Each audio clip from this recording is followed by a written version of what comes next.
Tokyo Electric admits covering up the nuclear meltdown at Fukushima. U.S. and Russian warplanes come too close for comfort over southern Syria.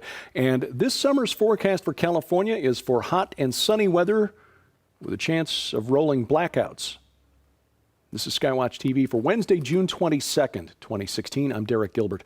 First, a correction. Yesterday, during the interview with Dr. Timothy Furnish about his article about the Islamist group Tablighi Jamaat, I incorrectly referred to the article as coming from an online publication called the World Almanac of Islamism.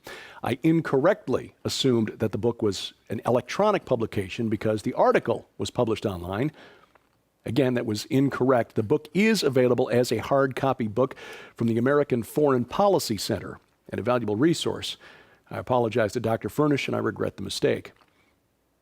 Now to the news. The first Palestinians to enter the war in Syria have been deployed.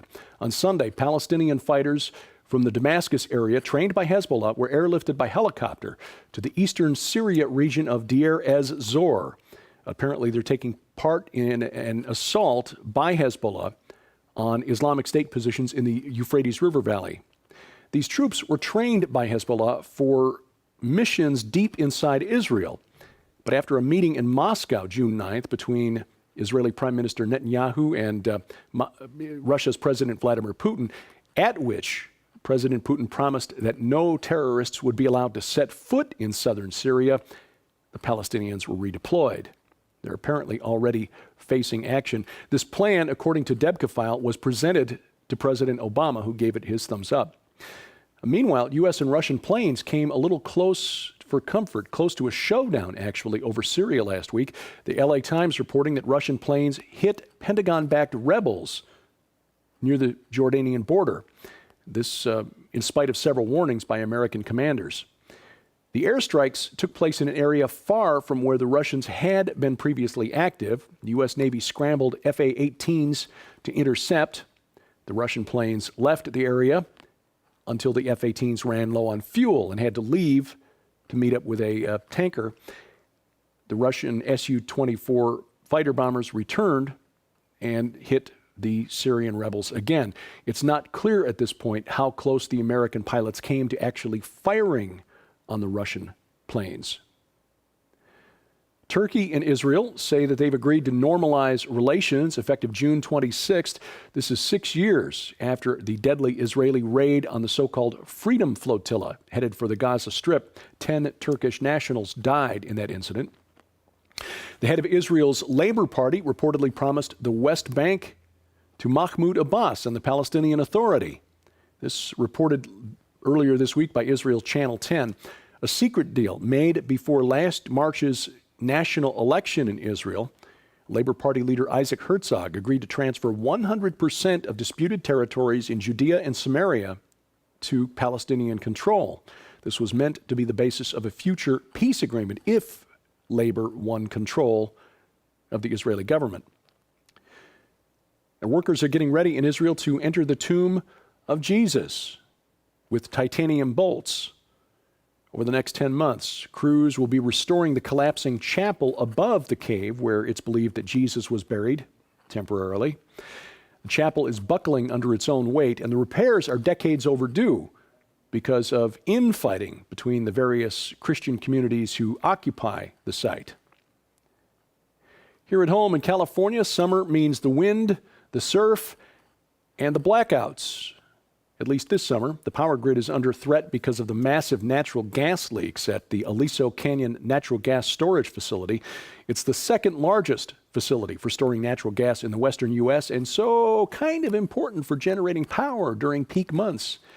We're just entering those peak months, and earlier this week, record high temperatures across the western U.S. put a load on the electric grid. The operator of California's power grid has issued a flex alert.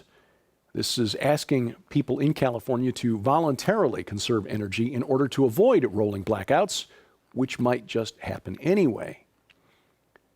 And speaking of power, 5 years after the event, Tokyo Electric finally admits that they covered up the reactor meltdown at the Fukushima Daiichi nuclear plant after the earthquake and tsunami in March of 2011. TEPCO President Naomi Hirose confirmed that employees of TEPCO were told not to use the words core meltdown when talking to the press. But it appears this was not entirely TEPCO's decision. A document released earlier this month indicates that the decision was made under pressure from the Japanese government. Confirmation that another conspiracy theory was, in fact, a fact. The United States Senate has blocked 4 new gun control measures in the wake of the slaughter in Orlando. Two measures each from each of the 2 major parties. Interestingly, gun ownership in the LGBT community appears to have skyrocketed over the last week or so. A Facebook group calling itself Pink Pistols has seen its membership jump from about 1,500 before the Orlando shooting to 6,500 as of Monday afternoon. In Europe, Brussels, Belgium went on lockdown Tuesday following a bomb scare. A man wearing a fake bomb belt was taken into custody during the morning rush hour. Bomb squad found that the belt contained only salt and cookies. The suspect called police early Tuesday morning and claimed that he'd been abducted and forced to put on the belt that could be detonated by a remote detonator. Prosecutors say the man has a criminal record and history of psychiatric problems. In Brazil, as they prepare for the Olympic Games there, the acting governor of Rio de Janeiro state has declared a state of financial disaster. This gives him more leeway to manage the bills for the upcoming Olympic Games without breaking Brazilian law. The Games start there on August 5th. And in the UK, as if they don't have enough to worry about there with prophecies of doom if voters tomorrow decide they want to leave the European Union, a volcano in Iceland, nicknamed the Gateway to Hell, is apparently ready to blow. Experts say it could happen at any moment. The Hekla volcano regularly discharged lava until it went quiet in 2000, so it's had 16 years to build up pressure. Experts at the University of Iceland say when it goes, it could put lives at risk. And since the UK is downwind, at the very least, it means a disruption in air travel. Release the Kraken. Release the Kraken. Release the Kraken. The Kraken! Wait, it appears we've already found one. Conspiracy theorists who apparently have more time than anything else seem to have found a monster squid using Google Earth. This is off the coast of Deception Island, which is just north of Antarctica. Wait a minute. Everything is north of Antarctica. Anyway, you'll see the coordinates here on your screen if you want to look this up for yourself. Based on the scale, it appears to be about 360 feet from end to end. What appears to be breaching the surface there is just the tail end of the Kraken. And finally, you're not imagining things. Kids really are glued to their smartphones.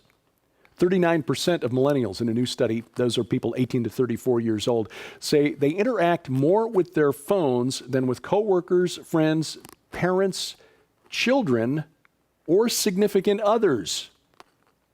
In other words, people under the age of 35 interact with their phones more than with anything or anyone else. Nearly half in the survey said that they couldn't live without their phone. And nearly 70% of them say they've used their phones to avoid social interaction. In the old days, you used to have a friend arrange to, call you in the middle of a date in case it wasn't working out. Now, to be fair, people in this age group also say they're more likely to use their phones to stay in touch with friends, look up educational content, look for and apply for jobs and other things. So there's a trade-off there. But in a real sense, you might say that the group under 35 is, in some very real ways, the very first cyborg generation on planet Earth. And that's why SkyWatchTV and Defender Films collaborated on the award-winning documentary film, Inhuman, The Next and Final Phase of Man is Here. And I am remiss in not having mentioned this earlier because we've known about this now for over a week. Inhuman has been awarded a second Telly Award in the 37th annual Tellys. It received a silver telly for excellence, which is awarded to fewer than 10% of the 13,000 entries it received this year. But it's also received a bronze telly in the category non-broadcast documentary. So congratulations to the team at SkyWatch TV and to Defender Films, especially producer, cameraman Joe Artis, director Gans Shimura, Donna Howell for the script, Sharon Gilbert for the script and for the voiceover work, and as one of the experts consulted during the film. And of course to Tom Horn for the vision to begin the process of creating this film 5 years ago, before many people were even aware of what transhumanism was.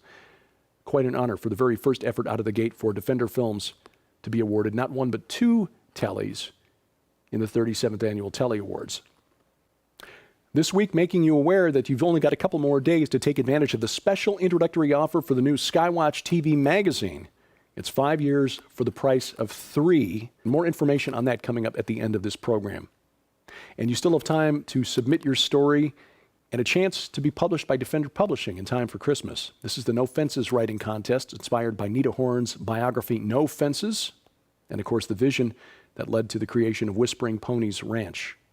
The deadline to enter your story for inclusion is next Thursday, June 30th. Details are posted online at skywatchtv.com/nofences. This week on SkyWatch TV, Gary Stearman and Bob Ulrich, our friends from Prophecy Watchers, give you a preview of this year's Rocky Mountain International Prophecy Conference, the biggest prophecy conference of the year, just 1 month away. And if you can't be there, you can still watch it. All of the presentations streamed live. You'll find out who's saying what and when online at prophecywatchers.com. And take advantage of the exclusive web content available from SkyWatch TV. In addition to these daily updates, you get weekly programs like Sci Friday, Into the Multiverse with Josh Peck, SkyWatch Women, hosted by Sharon Gilbert, and this week she's got an interview with Opal Singleton. And we mentioned Opal Singleton a lot over the last couple of weeks, but that's because her ministry is doing some really important work. Remember what I said about the percentage of millennials using their phones? The percentage of teens and preteens using smartphones is probably even higher. The difference is their frontal lobes aren't fully formed yet, and they don't realize the risk they take by being online 24/7. That's Opal Singleton's ministry, getting kids back out of child pornography, prostitution, and drugs through mistakes that they've made online. Don't miss that interview. Skywatch Women one-on-one, available at skywatchtv.com and the Skywatch TV channels on Roku, YouTube, and Vimeo. And if you need a more portable version of Skywatch TV, take advantage of the Skywatch TV podcast. Audio versions of everything we produce, available in an MP3 format. You can download to your laptop, smartphone, tablet, or MP3 device of your choosing. For more information, log on to skywatchtv.com. The link for the podcast is in the top menu bar. We depend on your support here at SkyWatch TV, and during the month of June, in honor of Father's Day, a couple of books for Dad are our gift to you in exchange for your gift of any amount during the month. The Fisherman's Guide to Life and The Man in the Mirror, Solving the Problems Men Face. We'll send those to you in exchange for your donation of any amount while supplies last in the U.S. and Canada. For more information and to donate, log on to skywatchtv.com/donate. And your mouse finger can also help us. Click share, click like, click subscribe. That gets the word out there. And if you got comments for me, or suggestions, or questions, send those to dgilbert@skywatchtv.com. And thank you for watching as we keep watch. I'm Derek Gilbert, and this is SkyWatch TV. Save nearly half off the cover price when you subscribe now to the brand new SkyWatch TV magazine. For a limited time from April 24th through June 24th, 60 days only, a 5-year subscription to SkyWatch TV magazine is just $99. That's more than $75 off the cover price, which is like getting 2 years for free. Exclusive content, articles on prophecy, discovery, and the supernatural from Tom Horn, Chris Putnam, Josh Peck, science updates from Sharon K. Gilbert, geopolitics from yours truly, and guest writers like Pulitzer Prize-nominated journalist Troy Anderson, renowned Bible scholar Dr. Michael Heiser, Pentagon advisor Lieutenant Colonel Bob McGinnis, and more. But there is more. As an early subscriber, you'll be the first to get this new book from Defender Publishing. I predict what 12 global experts believe you'll see by 2025. This is a $20 value and includes best-selling authors like Joel Richardson, Mark Biltz, Carl Gallups, Tom Horn, Paul McGuire, and more. Find out what they think about the coming war between ISIS and the Vatican, the future of the Temple Mount and the Ark of the Covenant, a worldwide manifestation of angels, and the coming age of human hybrids. And we'll also add this DVD, The Best of SkyWatchTV 2015, a $25 value, including our most compelling interviews from last year, including Chuck Missler, Steve Quayle, the discussion of the Georgia Guidestones with Chris Pinto, and more. All of this together worth more than $200, yours now for just $99, but only through June 24th. Subscribe now, SkyWatch TV Magazine. Just call the number on your screen or log on to skywatchtvstore.com.